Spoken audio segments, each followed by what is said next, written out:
તે વીરને મામાએ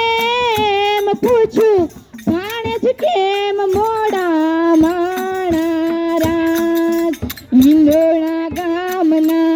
આડાવડા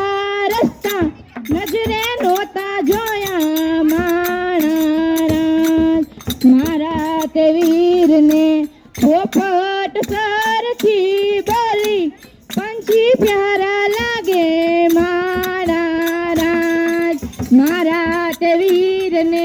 કાકાએ એમ પૂછ્યું ભત્રીજ કેમ મોડા માણા રાજ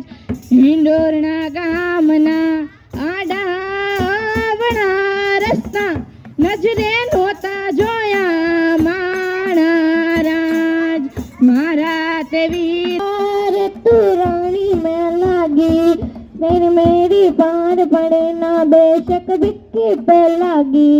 तेरे हाथ में छाल पड़ जाएंगे तो भांग तू मेरी खोटेगी तू हंसते हंसते सारी रस्में लौटेगी मैं घोड़ा पर्वत का रे तू रानी में लागी तेरे मेरी पार पड़े ना बेशक बिक्की पे लागी